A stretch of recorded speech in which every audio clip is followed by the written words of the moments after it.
तो बच्चों अब हम स्टार्ट करेंगे chapter number 2 class 11th mathematics का रिलेशन एंड फंक्शंस। अगर इसके पहले वाला चैप्टर 1 आपने नहीं देखा है तो यहाँ पे आई बटन आ रहा होगा, आप उस पर क्लिक करोगे तो आपको चैप्टर 1 की पूरी प्लेलिस्ट मिल जाएगी।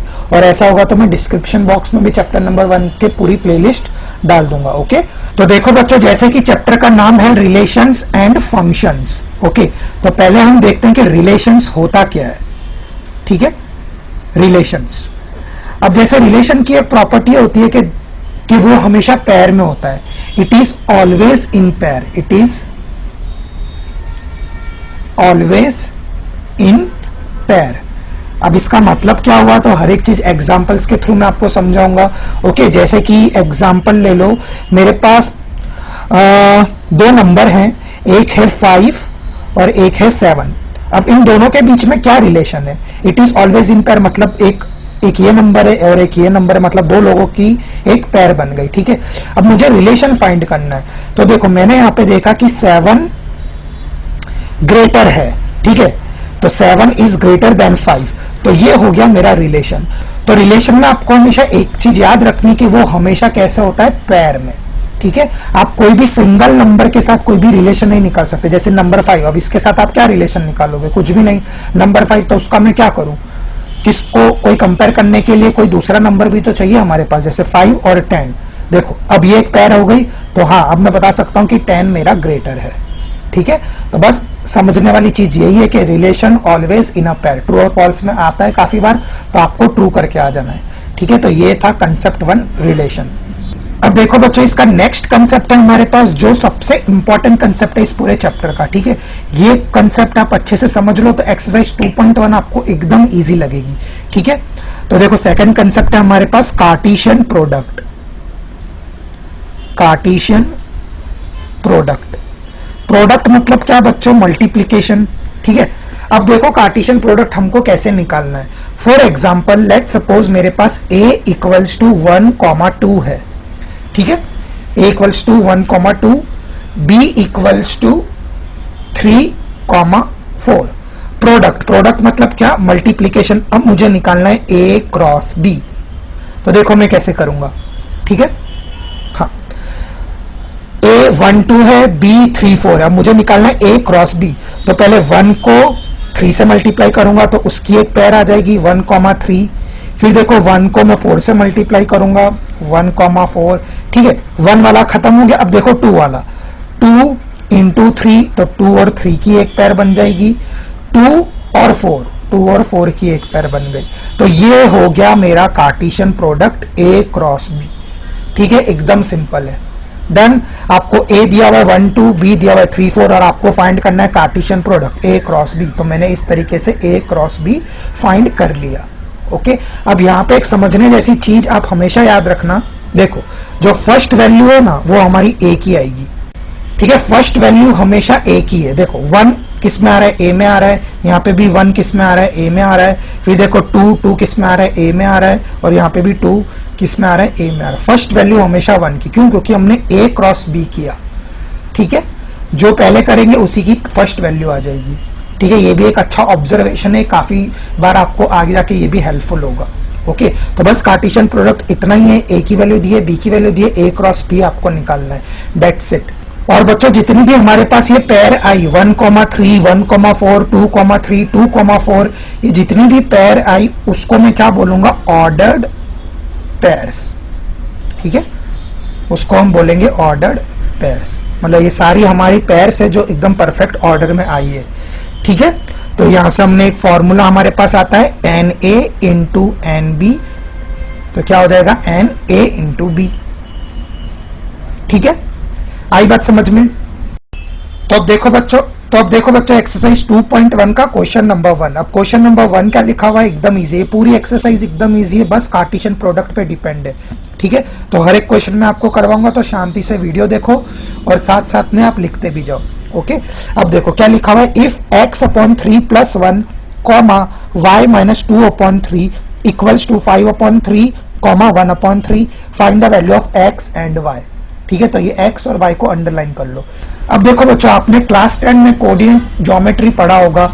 ठीक है, जिसमें हमारे पास कुछ पॉइंट होता है और यहाँ पे नंबर दिया होता है 1, 2।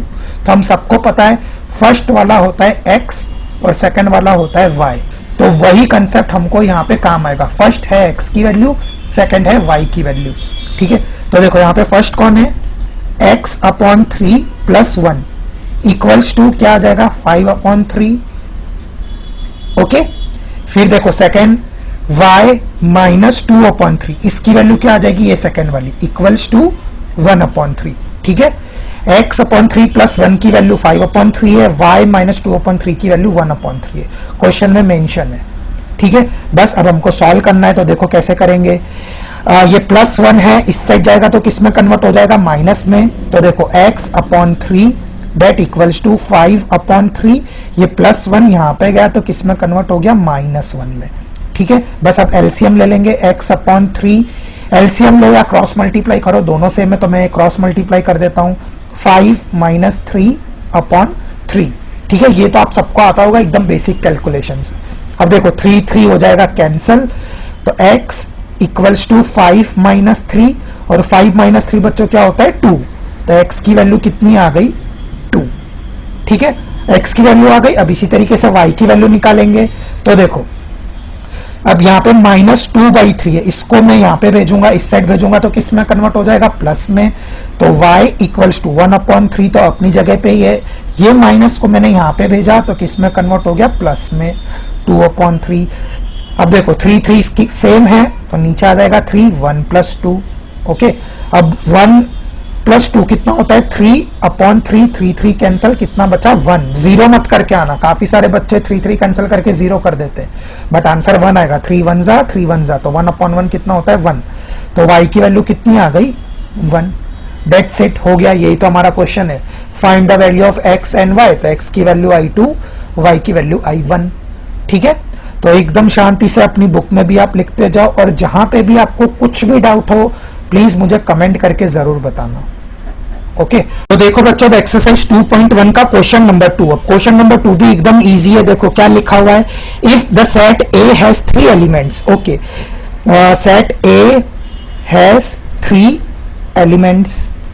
अब वो 3 एलिमेंट्स क्या है हमें नहीं पता, तो मैंने बस लिख दिया सेट है A set has 3 elements, okay. फिर देखो next, and B equals to 3 4 5, b की वैल्यू है हमारे पास 3, 4, 5, क्या फाइंड करना है, then find the number of elements in a cross b, मुझे फाइंड करना है नंबर ऑफ एलिमेंट्स, तो एकदम इजी है, number of elements in a cross b, okay. मुझे फाइंड करना है number of elements in a cross b, तो एकदम सिंपल, a के पास कितने एलिमेंट्स है 3, और b के पास भी कितने एलिमेंट है 1 2 3, तो number of elements in a cross b कितना हो जाएगा 3 इंटू 3, 3 इंटू 3 कितना होता है 9, सो आपका आंसर क्या आ गया 9 एलिमेंट्स, दैट्स इट, ठीक है। आई बात समझ में, एकदम सिंपल है। ए के पास है 3 एलिमेंट्स, कौन से एलिमेंट्स हमें नहीं पता, बी के पास है 3 4 5, तो कितने एलिमेंट्स हुए 1 2 3, और मुझे क्या फाइंड करना है number of elements in A cross B, तो यहाँ पे भी 3 है, इधर भी 3 है, तो 3 इंटू 3 कितना हो गया 9, तो 9 एलिमेंट्स, दैट्स इट। तो देखो बच्चों, क्वेश्चन नंबर 3 है हमारे सामने, वो भी एकदम सिंपल है, g equals to 7, 8, h equals to 5, 4, 2, find g into h and h into g, ठीक है। तो फर्स्ट g इंटू h, तो देखो g की वैल्यू कितनी है 7, 8 इंटू h की वैल्यू कितनी है 5, 4 और 2।